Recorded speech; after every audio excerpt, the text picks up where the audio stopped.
Everyone, this is Manisha. Welcome to my YouTube channel Manisha study line. आज मैं class 12 के लिए बायोलॉजी चैप्टर 5 वंशागति और विविधता के सिद्धांत से most important question answer notes बताने जा रही हूँ। मैंने पिछले वीडियो में इसी चैप्टर के इम्पोर्टेंट आधे नोट्स को बता दी हूँ और इसी चैप्टर के आधे बची हुए नोट्स को आज बताने जा रही हूँ। तो आइए इसे शुरू करते हैं।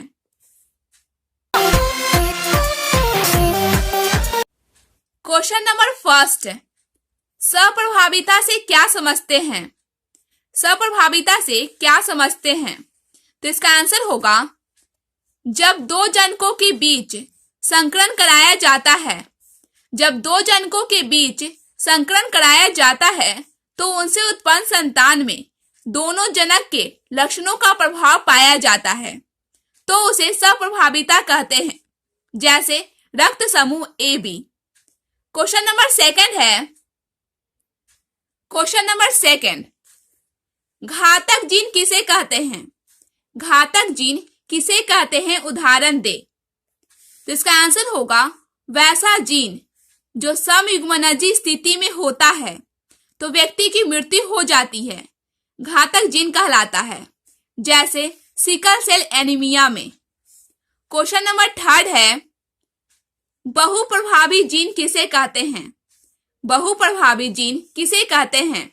तो इसका आंसर होगा, जब कोई जीन फिनोटाइप के अनेक पहलुओं को प्रभावित करता हो अथवा अनेक फिनोटाइप को नियंत्रित करता हो तो उसे बहुप्रभावी जीन कहते हैं तथा इस परिघटना को बहुप्रभाविता कहते हैं। क्वेश्चन नंबर 4 है, वंशागति का गुणसूत्रीय सिद्धांत का वर्णन करें। वंशागति का गुणसूत्रीय सिद्धांत का वर्णन करें। तो इसका आंसर होगा, सन 1902 ईस्वी में बोवेरी एवं सटन ने वंशागति के गुणसूत्रीय सिद्धांत का प्रतिपादन किए, जिसमें उन्होंने बताया कि सभी जीवित कोशिकाओं में गुणसूत्र पाया जाता है, जो आने वाली पीढ़ियों में आनुवांशिक पदार्थों के वाहक के रूप में स्थानांतरित होता है।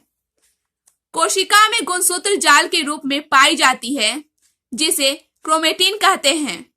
यह क्रोमेटिन EU क्रोमेटिन एवं हेट्रोक्रोमेटिन के रूप में पाया जाता है, जो कोशिका विभाजन के दौरान निश्चित संख्या में बढ़ जाता है, जिसे गुणसूत्र कहते हैं। इसी गुणसूत्र में जीन रेखीय रूप से व्यवस्थित होता है, जो एक पीढ़ी से दूसरी पीढ़ी में स्थानांतरित होकर जनक के लक्षणों को प्रदर्शित करता है। क्वेश्चन नंबर 5 है, जीन विनिमय या क्रॉसिंग ओवर का संक्षिप्त वर्णन करें। जीन विनिमय या क्रॉसिंग ओवर का संक्षिप्त वर्णन करें। यह अर्धसूत्री कोशिका विभाजन प्रथम के अंतर्गत होने वाली एक प्रक्रिया है, जिसमें दो समजात गुणसूत्र के नॉन सिस्टर क्रोमेटिड एक दूसरे के रूप पर चढ़ जाते हैं और जीनों की अदला बदली करते हैं, जिसे जीन विनिमय या क्रॉसिंग ओवर कहते हैं। क्वेश्चन नंबर 6 है, लिंग संलग्न वंशागति किसे कहते हैं? लिंग संलग्न वंशागति किसे कहते हैं? लिंग गुणसूत्रों के द्वारा जनक के लक्षण एक पीढ़ी से दूसरी पीढ़ी में स्थानांतरित होता है, जिसे लिंग संलग्न वंशागति कहते हैं। लिंग गुणसूत्रों के द्वारा जनक के लक्षण एक पीढ़ी से दूसरी पीढ़ी में स्थानांतरित होता है, जिसे लिंग संलग्न वंशागति कहते हैं। सामान्यतः X लिंग गुणसूत्र में जीन पाए जाते हैं, जो खास आनुवांशिकी लक्षणों को आने वाली पीढ़ी स्थानांतरित करता है, इसलिए इसे X संलग्न वंशागति कहते हैं। जैसे कान पर बाल उगना, जैसे कान पर बाल उगना। नेक्स्ट क्वेश्चन है, क्वेश्चन नंबर 7, उत्परिवर्तन से आप क्या समझते हैं? उत्परिवर्तन से आप क्या समझते हैं? बिंदु उत्परिवर्तन का संक्षिप्त वर्णन करें। तो इसका आंसर होगा, जब किसी जीव के जीनोटाइप में अचानक परिवर्तन हो जाता है और उसके आने वाली पीढ़ी के फिनोटाइप में लक्षण प्रदर्शित होते हैं, जिसे उत्परिवर्तन कहते हैं। उत्परिवर्तन दो प्रकार के होते हैं। फर्स्ट, गुणसूत्रीय उत्परिवर्तन। तो इसका आंसर होगा जब अचानक गुणसूत्र की संख्या या संरचना में परिवर्तन होता है तो उसे गुणसूत्रीय उत्परिवर्तन कहते हैं। जब अचानक गुणसूत्र की संख्या या संरचना में परिवर्तन होता है तो उसे गुणसूत्रीय उत्परिवर्तन कहते हैं, जैसे सहगुणिता, बहुगुणिता, विलोपन। सेकंड नंबर है जीन उत्परिवर्तन। इसे बिंदु उत्परिवर्तन भी कहते हैं। जिन आनुवांशिकी की सबसे छोटी क्रियात्मक एवं संरचनात्मक इकाई होती है, यह डीएनए का सबसे छोटा खंड होता है। जीन उत्परिवर्तन दो प्रकार के होते हैं, first transition, second transversion. Question number 8 है, क्वेश्चन नंबर 8, वंशावली विश्लेषण से क्या समझते हैं? जब किसी खास व्यक्ति के अनेक पीढ़ियों तक उनके लक्षणों एवं विकारों का अध्ययन चिन्हों का इस्तेमाल करते हैं तो उसे वंशावली विश्लेषण कहते हैं।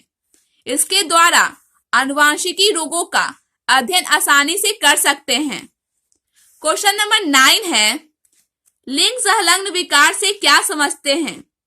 लिंग संलग्न विकार से क्या समझते हैं? उदाहरण दे। तो इसका आंसर होगा कुछ ऐसे आनुवांशिक रोग होते हैं जो लिंग गुणसूत्रों के द्वारा एक पीढ़ी से दूसरे पीढ़ी में स्थानांतरित होते हैं, उसे लिंग संलग्न विकार कहते हैं। यह विकार एक्स लिंग गुणसूत्रों के द्वारा आने वाली पीढ़ी में स्थानांतरित होता है, जैसे हीमोफीलिया, वर्णाधता इत्यादि। क्वेश्चन नंबर 10 है, हीमोफीलिया से क्या समझते हैं? हीमोफीलिया से क्या समझते हैं? तो इसका आंसर होगा यह एक प्रकार का लिंग संलग्न रोग है। यह एक प्रकार का लिंग संलग्न रोग है जो एक्स लिंग गुणसूत्र के द्वारा आने वाली पीढ़ी में स्थानांतरित होता है। इस रोग में रोगी व्यक्ति के शरीर का कोई अंग कट जाता है तो रक्त का थक्का नहीं जम पाता है और लगातार रक्त का बहाव होते रहता है। यदि प्राथमिक उपचार नहीं किया जाए तो व्यक्ति की मृत्यु हो सकती है। क्वेश्चन नंबर 11 है, क्वेश्चन नंबर 11, वर्णाधता से क्या समझते हैं? तो इसका आंसर होगा यह एक लिंग संलग्न विकार है जिसमें रोगी व्यक्ति को लाल एवं हरा रंग के बीच अंतर स्पष्ट करने में कठिनाई उत्पन्न होती है, उसे वर्णाधता कहते हैं। इस रोग का वाहक भी एक्स लिंग गुणसूत्र होता है। इस रोग का वाहक भी एक्स लिंग गुणसूत्र होता है। क्वेश्चन नंबर 12 है, गुणसूत्रीय विकार से क्या समझते हैं? उदाहरण दे। गुणसूत्रीय विकार से क्या समझते हैं? उदाहरण दे। तो इसका आंसर होगा वैसा विकार जो अनेक प्रकार की असमानताओं या गुणसूत्र में गड़बड़ियों के कारण उत्पन्न होता है तो उसे गुणसूत्रीय विकार कहते हैं। वैसा विकार जो अनेक प्रकार की असमानताओं या गुणसूत्र में गड़बड़ियों के कारण उत्पन्न होता है तो उसे गुणसूत्रीय विकार कहते हैं, जैसे down syndrome, Turner syndrome, Klinefelter syndrome इत्यादि। क्वेश्चन नंबर 13 है, डाउन सिंड्रोम से क्या समझते हैं? डाउन सिंड्रोम से क्या समझते हैं? तो इसका आंसर होगा यह एक गुणसूत्रीय विकार है जिसका पता लैंगडाउन ने लगाया। इस विकार में 21वें गुणसूत्र के जैसे एक और गुणसूत्र की वृद्धि हो जाती है जिससे कुल गुणसूत्र की संख्या 47 हो जाती है। डाउन सिंड्रोम को मंगोलियन विकार भी कहते हैं। इसका लक्षण है जैसे फर्स्ट, हथेली चौड़ा तथा मोटा हो जाता है। सेकेंड, आईक्यू काफी कम हो जाती है। थर्ड, मुंह आंशिक रूप से खुला रहता है।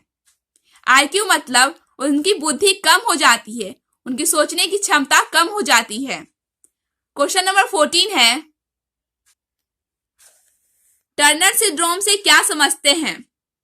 तो इसका आंसर होगा यह गुणसूत्रीय विकार है जिसमें मोनोसोमी के कारण एक एक्स गुणसूत्र का अभाव हो जाता है और कुल गुणसूत्र की संख्या 45 हो जाती है, यानी एक्स गुणसूत्र कम हो जाते हैं जिसकी संख्या 45 हो जाती है तथा लिंग गुणसूत्र एक्स प्रकार का होता है।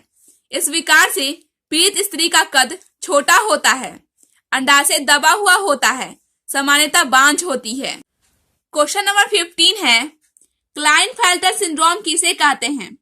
तो इसका आंसर होगा, यह एक गुणसूत्रीय विकार है जो ट्राइसोमी के कारण उत्पन्न होता है, जिसमें एक एक्स गुणसूत्र की वृद्धि हो जाती है, यानी एक एक्स गुणसूत्र बढ़ जाता है, जिससे कुल गुणसूत्र की संख्या 47 हो जाती है और लिंग गुणसूत्र XXY प्रकार का हो जाता है।